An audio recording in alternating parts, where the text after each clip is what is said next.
Hello friends, welcome back to our channel తాజా jobs info. Friends, ఆంధ్రప్రదేశ్లో కొత్త ఉద్యోగాల భర్తీ కోసం అఫీషియల్గా నోటిఫికేషన్ రిలీజ్ చేశారు. ఈ నోటిఫికేషన్ ద్వారా గృహ హింస చట్టంలో ఖాళీగా ఉన్నటువంటి ఉద్యోగాలను భర్తీ చేస్తున్నారు.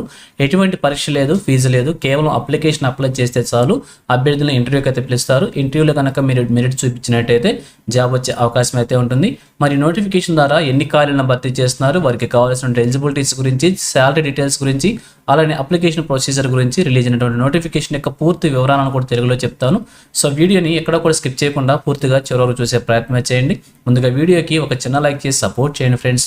మీరు చేసే ఒక చిన్న లైక్ ద్వారా ఇటువంటి మరిన్ని జాబ్ అప్డేట్స్ మీ ముందు తీసుకురావడానికి చాలా ఎంకరేజ్మెంట్గా ఉంటుంది.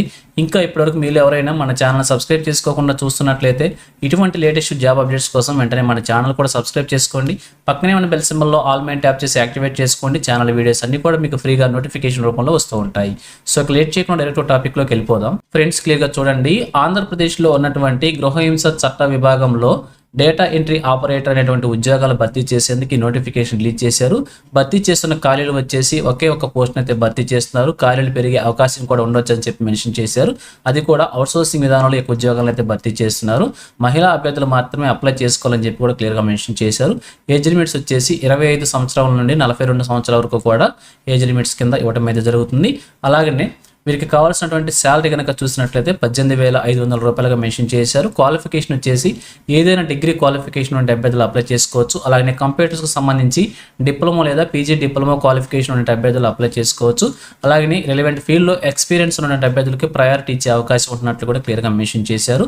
అలాగే మీకు కనుక ఇంట్రెస్ట్ ఉన్నట్లయితే అర్హత నిర్ణయ ప్రమాణాలు మరియు దరఖాస్తు ఫామ్కి సంబంధించి మనం అఫీషియల్ వెబ్సైట్ నుంచి డౌన్లోడ్ చేసుకోవాల్సి ఉంటుంది అప్లికేషన్ ఫామ్ని. సో ఈ నోటిఫికేషన్ కింది భాగంలోనే మనకి అప్లికేషన్ ఫామ్ కూడా మెన్షన్ చేశారు. ఈ యొక్క అప్లికేషన్ ఫామ్ మనం ప్రింట్ తీసుకొని చూపించిన విధంగా ఫిల్ చేసి ఇంకా రిలేటెడ్ డాక్యుమెంట్స్ అన్ని కూడా అటాచ్ చేసి అప్లికేషన్ ఫామ్ని క్యాండిడేట్ వెళ్ళి మాన్యువల్గా సబ్మిట్ చేసుకోవాల్సి ఉంటుంది.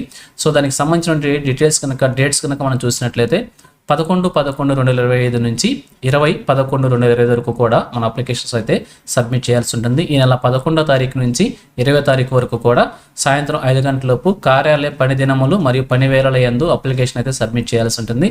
అడ్రస్ కూడా ప్రొవైడ్ చేశారు. ఆ యొక్క అడ్రస్లో మనం అప్లికేషన్ అయితే సమర్పించాల్సి ఉంటుంది. ఈ నోటిఫికేషన్ వచ్చేసి మనకి వైఎస్ఆర్ జిల్లా నుంచి రిలీజ్ కావడం అయితే జరుగుతుంది. కాబట్టి వైఎస్ఆర్ జిల్లాలో ఉన్నటువంటి కడపలో జిల్లా స్త్రీ మరియు శిశు సంక్షేమ మరియు సాధికారత అధికారి వారి కార్యాలయం, డి బ్లాక్, కొత్త కలెక్టరేట్, కడప, వైఎస్ఆర్ జిల్లాలో ఈ యొక్క అడ్రస్లో మన అప్లికేషన్స్ను సబ్మిట్ చేసుకోవాల్సి ఉంటుంది. అలాగే అప్లికేషన్ సంబంధించి గడువు తేదీ తర్వాత వచ్చిన దరఖాస్తులు మరియు అసంపూర్తిగా సమర్పించిన దరఖాస్తులను మరియు సంబంధిత ధృవీకరణ పత్రంలో జతపరిచిన ఎడల సదరు దరఖాస్తులను పరిగణనలోకి తీసుకునబడు అంటే రిజెక్ట్ చేస్తారని చెప్పి క్లియర్గా తెలియజేస్తున్నారు. ఇక సెలక్షన్ ప్రొసీజర్ సంబంధించి చూసినట్లయితే మీకున్నటువంటి ఎలిజిబిలిటీస్ ఎక్స్పీరియన్స్ వారీగా షార్ట్ లిస్ట్ చేసి షార్ట్ లిస్ట్ చేసిన అభ్యర్థులను ఇంటర్వ్యూకి పిలుస్తారు. ఇంటర్వ్యూలో మీరు కనుక మెరిట్ చూపించినట్లయితే ఈ యొక్క ఉద్యోగం మీకు వచ్చే అవకాశం అయితే ఉంటుంది. సో ఇక ఫైనల్గా చూసినట్లయితే ఈ నోటిఫికేషన్ వచ్చేసి మనకి జిల్లా స్త్రీ మరియు శిశు సంక్షేమ మరియు సాధికారత అధికారి వారి కార్యాలయం, వైఎస్ఆర్ కడప జిల్లా నుంచి రిలీజ్ కావడం అయితే జరిగింది. మహిళాభివృద్ధి మరియు శిశు సంక్షేమ శాఖ, వైఎస్ఆర్ కడప జిల్లా యందలే గృహహింస చట్ట విభాగం యందు ఖాళీగా ఉన్నటువంటి పోస్టుకు అర్హతల ప్రకారం కాంట్రాక్ట్ పద్ధతిని భర్తీ చేసేందుకు ఈ నోటిఫికేషన్ రిలీజ్ చేశారు. సో మీకు కనుక ఇంట్రెస్ట్ ఉండి ఎలిజిబిలిటీ ఉంటే అప్లై చేసి ఉద్యోగం సాధించే ప్రయత్నం చేయవచ్చు. సో ఇది ఫ్రెండ్స్ ఈ నోటిఫికేషన్ గురించి. ఇదే విధంగా ఆంధ్రప్రదేశ్లో ఏ జిల్లా నుంచి ఏ చిన్న జాబ్ నోటిఫికేషన్ రిలీజ్ అయినా కానీ వెంటనే మీ ముందుకు తీసుకొస్తుంటాను. సో మన ఛానల్ సబ్స్క్రైబ్ చేసుకుని డైలీ ఫాలో అవుతుండండి. ఎటువంటి అప్డేట్స్ మిస్ అవ్వకుండా ఉండవచ్చు. అలాగే నోటిఫికేషన్ పీడిఎఫ్ని వచ్చేసి మన టెలిగ్రామ్ గ్రూప్లో ప్రొవైడ్ చేస్తాను. లింక్ను వచ్చేసి వీడియోకి డిస్క్రిప్షన్లో ప్రొవైడ్ చేస్తాను, అక్కడ నుంచి డౌన్లోడ్ చేసుకోండి. సో ఇది ఫ్రెండ్స్ ఓవరాల్ వీడియో ఇన్ఫర్మేషన్ మీకు నచ్చిందని అనుకుంటున్నాను. మీకు ఎలా అనిపించిందో కింద కామెంట్ సెక్షన్లో తెలియజేయండి. ఇంకా మీ ఫ్రెండ్స్కి, మీ ఫ్యామిలీ మెంబర్స్ అందరూ కూడా షేర్ చేసి వారికి కూడా తెలియజేయండి. సో ఇన్ఫర్మేషన్ కనుక మీకు నచ్చినట్లయితే తప్పకుండా వచ్చిన లైక్ చేయడం మాత్రం మర్చిపోవద్దు. Thank you friends for watching. మరొక లేటెస్ట్ వీడియో అయితే మీ ముందుకు వస్తాను. Have a nice day.